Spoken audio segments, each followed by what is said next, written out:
And some people believe that the world was created out of chance or uh, because, because of chaos.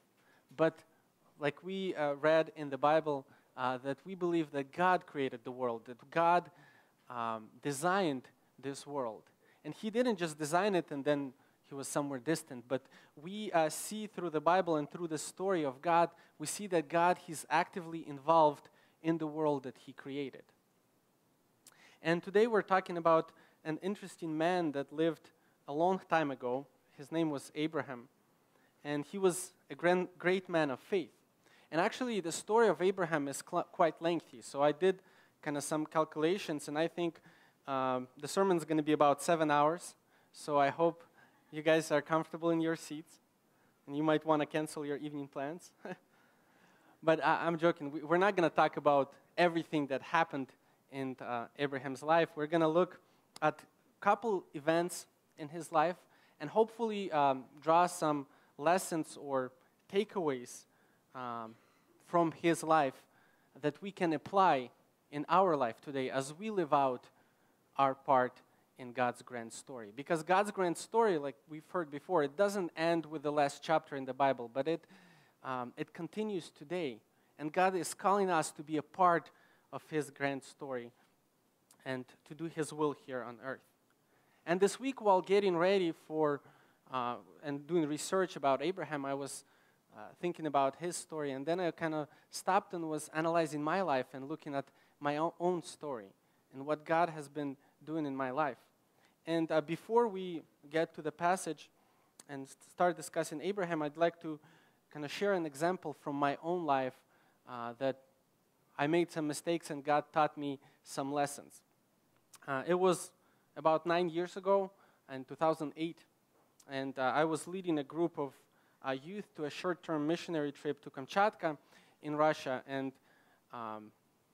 we were flying at different times because our schedules didn't work to go with a whole group at once. And the group I was flying with was about 5 or 6 people, and I was kind of in charge to purchase tickets for the group. And it was 2008, so crisis was going on, right? So everyone wanted to get the best price possible, and I took it upon me to find the best deal for tickets. And after a while, I found a very good deal, and the tickets, they had a layover period in Moscow of about 4 hours. And it was a very good deal, so I purchased it for everyone. But the deal with the ticket was that we were flying into one airport, and then we had to move to another airport, and then fly out from that airport to Kamchatka. And because we had to fly from, basically our flight was, we were flying from Seattle to New York, then from New York to Moscow, and from Moscow to Kamchatka. So it was a very long flight. So, but I bought tickets like that. It was a good deal. We were all happy. And then we had a meeting with the whole group, and we were talking about our plans when everyone was leaving. And I told them that I purchased the tickets already, and I explained how the tickets worked. And someone in the group said, well, are you sure you're going to have enough time? Because apparently Moscow is really big, and there's traffic there, and they're saying that, are you sure 4 hours is going to be enough time to go from one airport to another? And I remember my words. I said that I choose to be an optimist, right? You guys are being pessimistic, and I believe in a lifestyle of glass half full, so I'm not worried about it. We're going to make it. And then we boarded the plane, and we flew out, and reality started kicking in when the plane was delayed a little bit. Then when we landed, we had to go through passport control. Then we had to get our baggage, find taxi, and then drive very slowly through this huge city. And the airports were on opposite sides of the city. So yeah, we were running late, and then eventually we got to the airport, and we had to go through the security process again, because to that airport we were just new people, so they wanted to make sure we, I don't know, good people, don't have anything in our baggage, so they were checking everything extra carefully, and long story short, we were late by about 10 minutes. And the plane flew to Kamchatka without us, and we were stuck in Moscow without tickets. So we were trying to get that resolved, so we came to the airport representatives, and the Aeroflot, that's the company that we were going to be flying with, to try to explain our situation so they would change our tickets from past date to future so we could fly maybe the next day. But they didn't really like that idea. And actually, because we purchased the tickets that way, that we were flying into one airport and flying out from another airport, it was as if we had two different tickets. So they were not connected. And they said they didn't care that that plane was delayed a little bit. It's none of their problem. We were late to their plane, so our tickets were voided, basically. And we were poor students, a group of poor students. It was 2008, so we didn't have money to just buy another ticket. It was an 8-hour flight, so it was about $1,000 per person to go there. So, plus we needed it like the next day. So we were going around the town to different, like to the office of the president of Aeroflot to try to talk to him and convince him to give us free tickets. We got there eventually on a subway, and we were not even allowed to go in the building, because security said, "Who are you? Get lost." So we were trying to do everything we could ourselves, and we couldn't get it resolved. And I remember at night, luckily we found a church that was able to take us so we could sleep, because we didn't have a place to sleep even, because we didn't plan to stay in Moscow. We were planning to fly to our destination.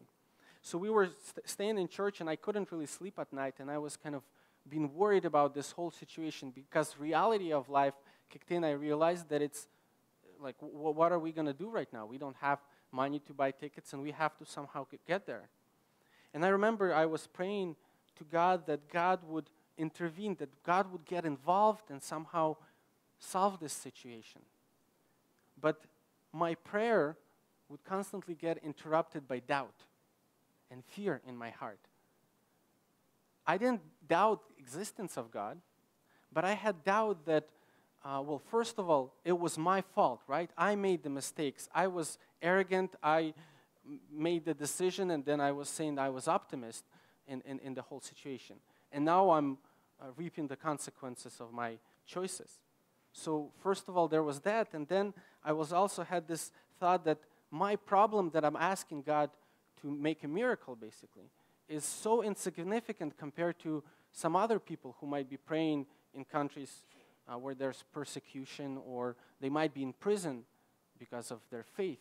And I'm here with my earthly problem that is my mistake, my fault, asking God to get involved.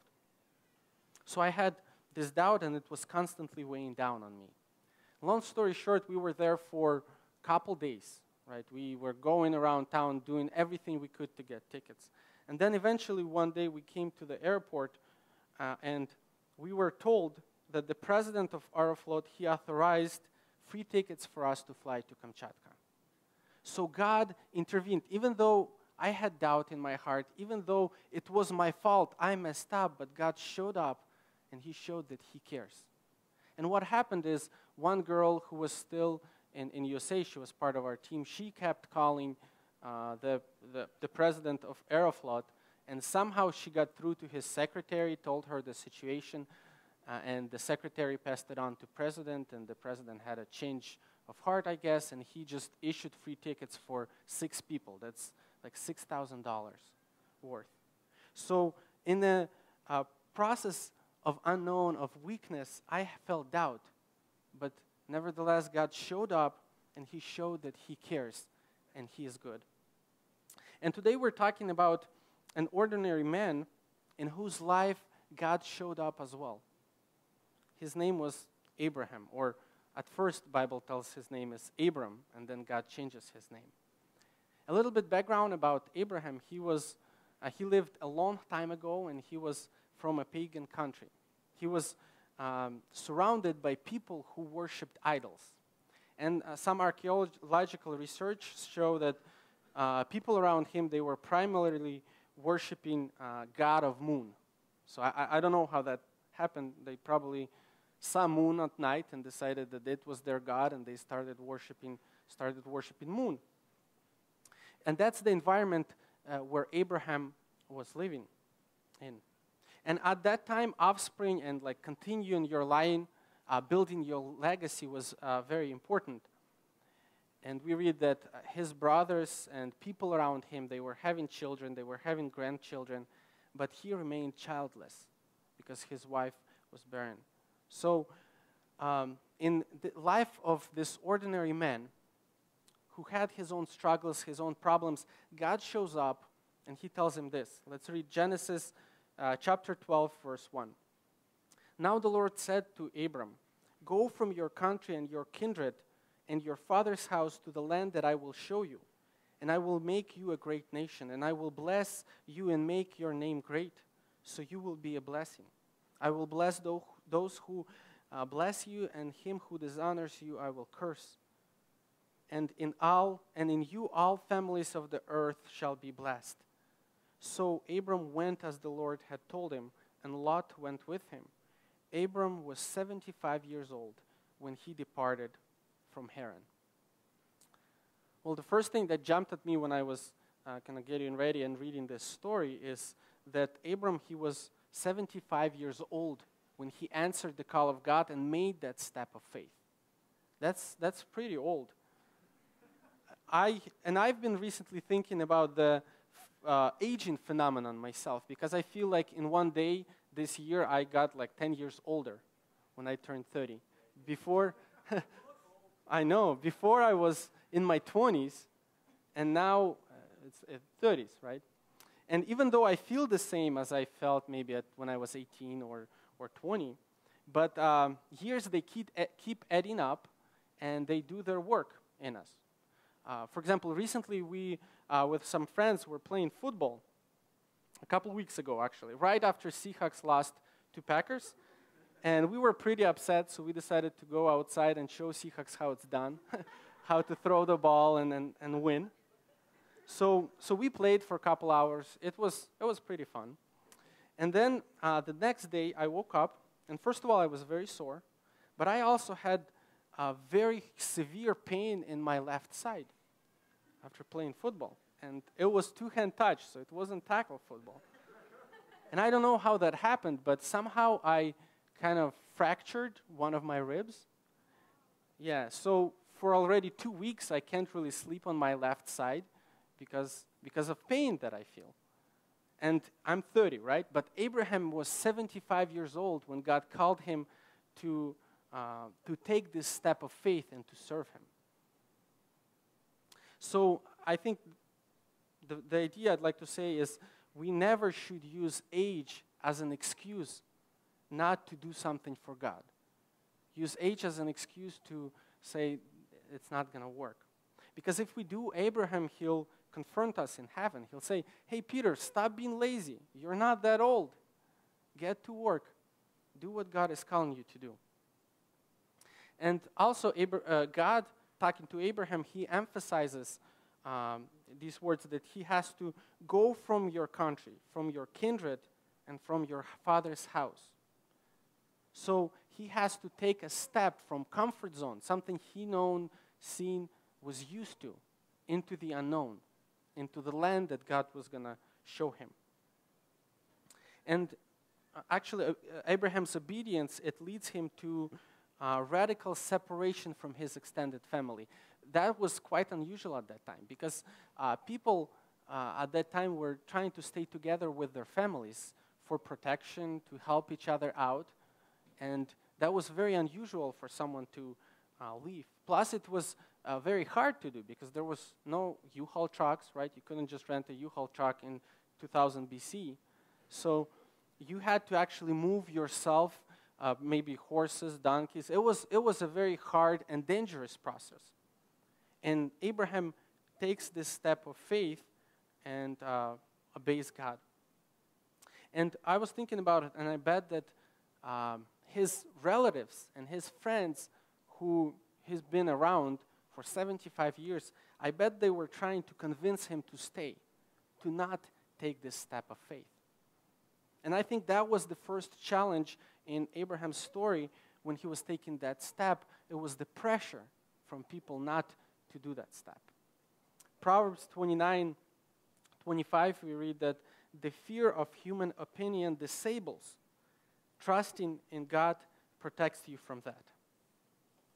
In ESV translation, we read that the fear of man, it lays a snare.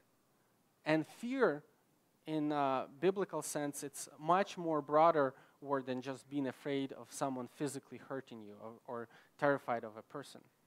Edward Welsh puts it like this: it includes being afraid of someone, but it extends to holding someone in awe, being controlled or mastered by people, worshiping other people, putting your trust in people, or needing people.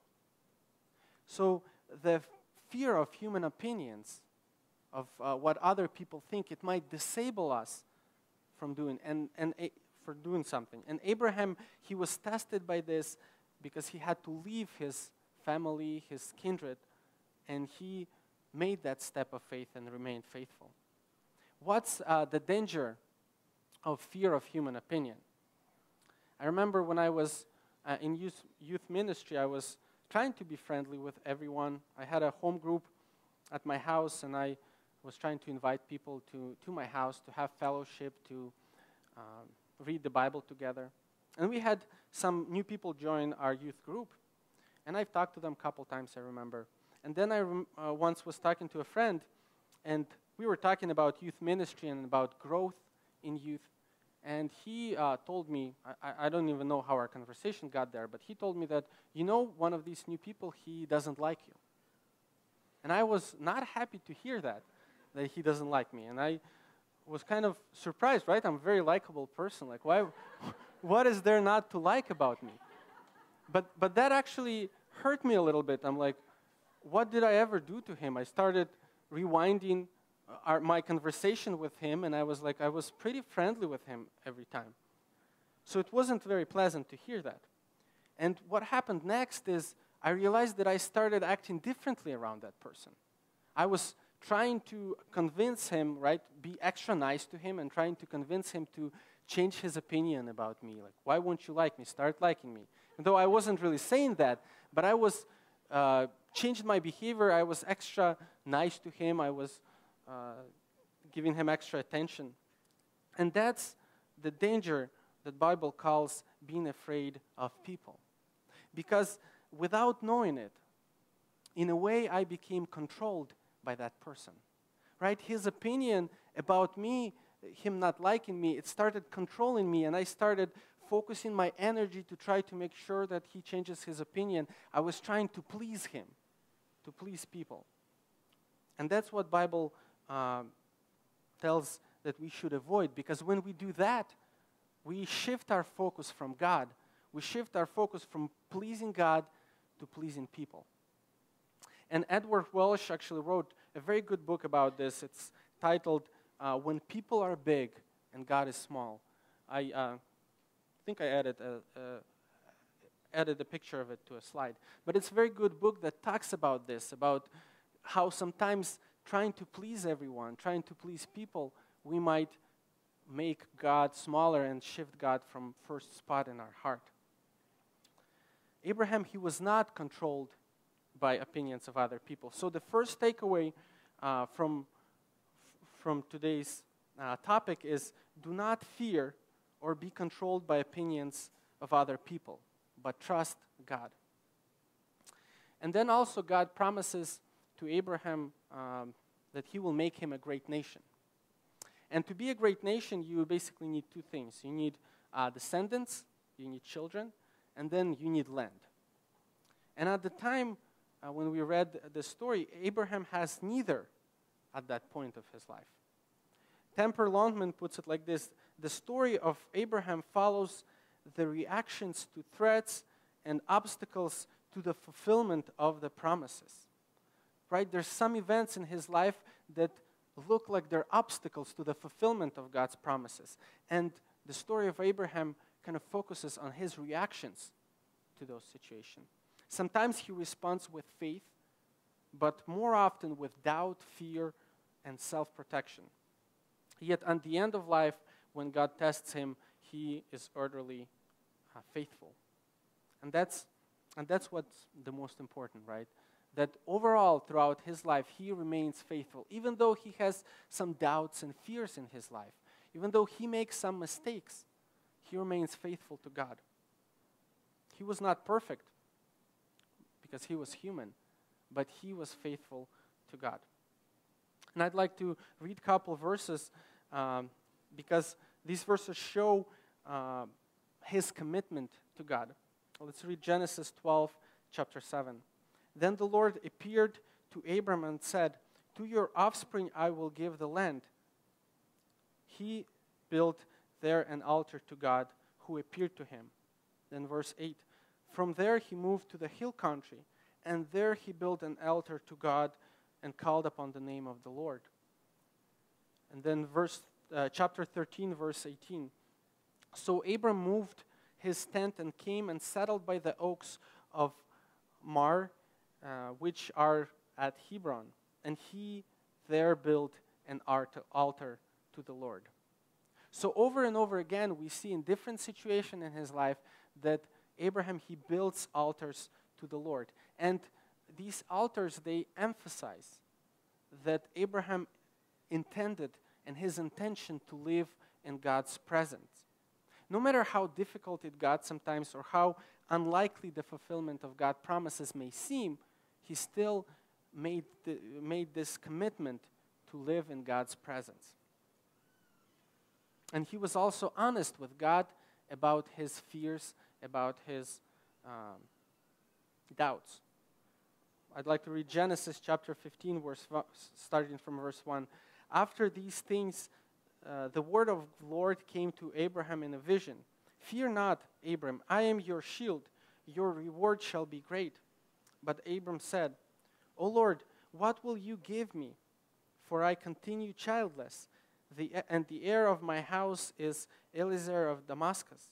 And Abram said, Behold, you have given me no offspring, and a member of my household will be my heir. And behold, the word of the Lord came to him. This man shall not be your heir, but your very own son shall be your heir. And he brought him outside and said, Look towards heaven and number the stars, if you are able to number them. Then he said to him, So shall your offspring be. And he believed the Lord, and he counted to him as righteousness. So the second takeaway is to be a friend of God, and Bible calls Abraham as a friend of God. To be a friend of God means being honest with God. Being honest with God about your fears, about your doubts, about your dreams, your struggles. Just be committed to live in His presence, just like Abraham, and be honest to God. And as we continue reading the story of Abraham, we see that the promises that God made to him, they don't seem to get fulfilled in a timeline that Abraham wants, right? And he makes some mistakes because of that, because he's trying to speed up God's time. And some of the struggles that he had when he came to the promised land that God led him to, then we read that severe famine hit that land, and Abraham felt that he needs to move to Egypt to avoid this famine. When he moves to Egypt, he sees people and he fears people, that they will see his wife is really beautiful, and he's afraid that they'll want to make her a widow, and by killing him and taking her for themselves. So he asks his wife to lie about their relationship so they wouldn't kill him. And then God promised to make him a great nation. He promised offspring to him, but time goes by. He gets older and older, and he doesn't have children. He remains childless. But his faith and his commitment to God throughout these situations, throughout doubt in his life, his commitment to God stays the same. So the question I'd like to ask is, where did Abraham get the strength to remain faithful in spite of these obstacles and threats? And I think this is a very important question for us as well, because we live today in the real world, right? And we, just like Abraham, God has made promises to those who follow him, right? He promises that we'll be his children. He promises that we will be forever in his presence in future. So how do we respond when we have problems in life, when we have threats and obstacles in life, do we respond with faith or do we respond with fear?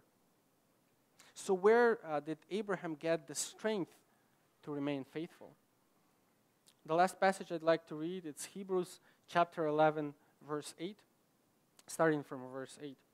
By faith, Abraham obeyed when he was called to go out of place that he was to receive as an inheritance. And he went out not knowing where he was going. By faith, he went to live in the land of promise as in a foreign land, living in tents with Isaac and Jacob, heirs with him of the same promise. For he was looking forward to the city that has foundations, whose designer and builder is God.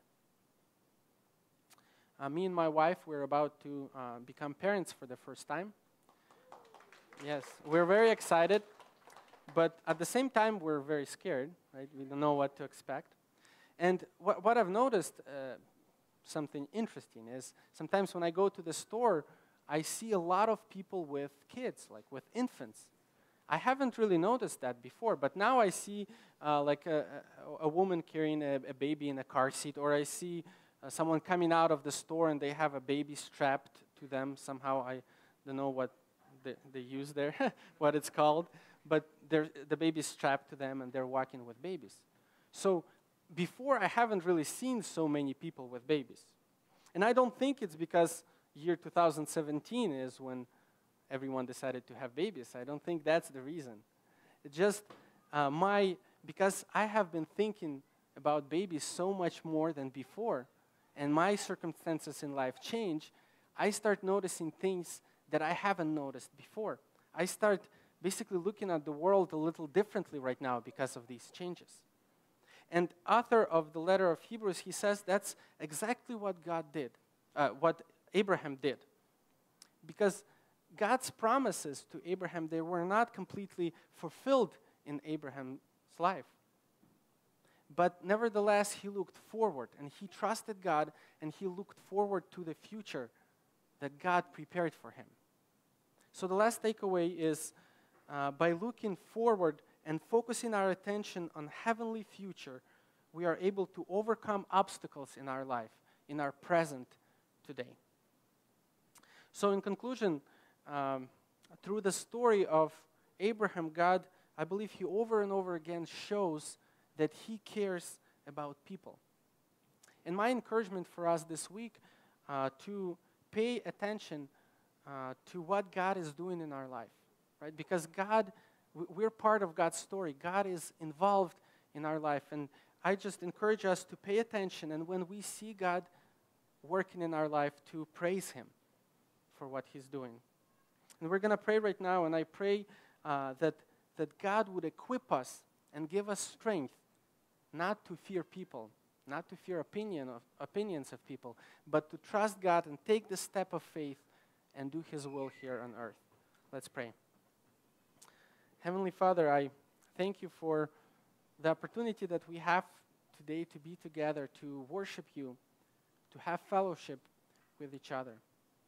And I thank you that through your word you show us that you care about us. And I pray that you give us strength to do your will here on earth, to take the steps of faith into the unknown, and to be a light for the world around us. I pray that you bless us this week and help us be blessing to others. Amen.